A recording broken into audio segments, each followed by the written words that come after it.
Breakfast and brilliant ideas, coffee and conversation, we're serving up that and much more at IBJ Media's events. Join us at an upcoming event and kickstart your day with fresh ideas and new connections.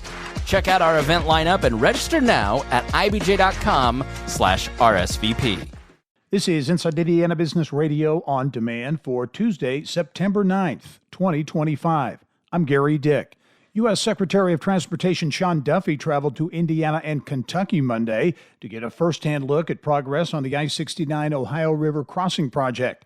The $1.4 billion effort will connect Evansville and Henderson, Kentucky, via a new 4-lane bridge over the Ohio River. After a helicopter flyover, Duffy said the project is important for more than just the two states involved. I think this point was very well made. It's important for America. It's important for moving American products from north to south and south to north. And we have to make sure that we find those critical arteries and we make sure we make those investments. And that's what I'm focused on. The Indiana Department of Correction does not plan to house immigration detainees in the Indiana State Prison. The statement comes after Michigan City Council members unanimously passed a resolution last week, strongly opposing that use for the facility, which will remain open longer than initially planned. The original plan set forth in former Governor Eric Holcomb's last term was to close the Indiana State Prison and the existing Westville Correctional Facility once a larger $1.2 billion prison was completed in Westville. Maryland-based Perdue Farms is planning to lay off nearly 300 employees at its turkey production facility in Washington.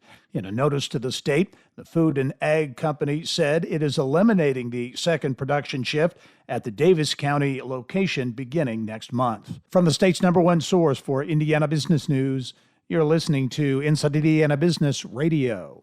East Central Indiana is on the move, and the next big conversation is happening in Muncie. Join us for Innovate East Central Indiana at Ball State University, September 17th. A powerful afternoon of ideas, innovation, and insight, part of the Innovate Indiana series, presented by Indiana University and Old National Bank.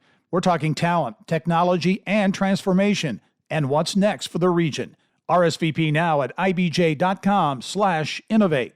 Warsaw-based Lake City Bank has announced plans for a renovated Innovation and Technology Center. The $12 million project is part of the expansion of the bank's headquarters campus in downtown Warsaw.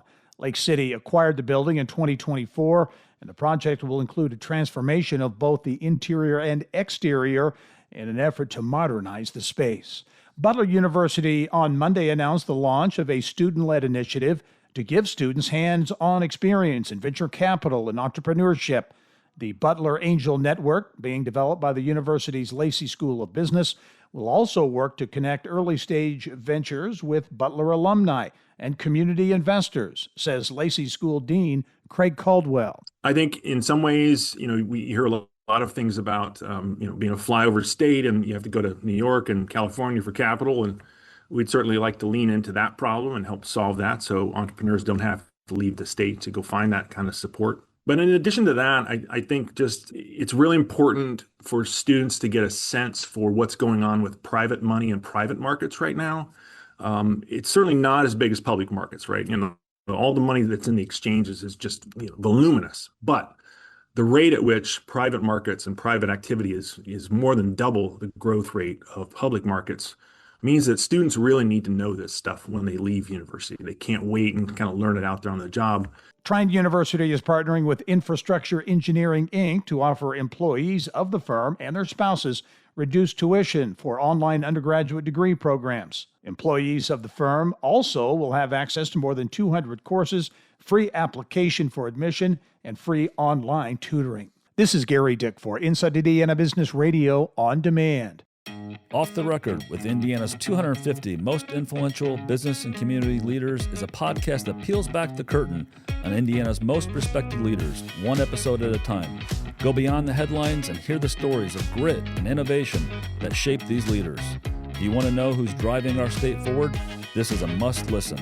Subscribe and listen wherever you get your podcasts or at ibjpodcast.com. The IBJ Media Podcast Network is the soundtrack of a growing state. Indiana is on the move, and you can hear it happening on the IBJ Media Podcast Network. We bring you the voices at the center of our economy, our courts, our companies, and our communities. Subscribe now and be part of the conversation that's building Indiana's future. Find all of our shows by searching IBJ Media in your podcast app or visit ibjpodcasts.com.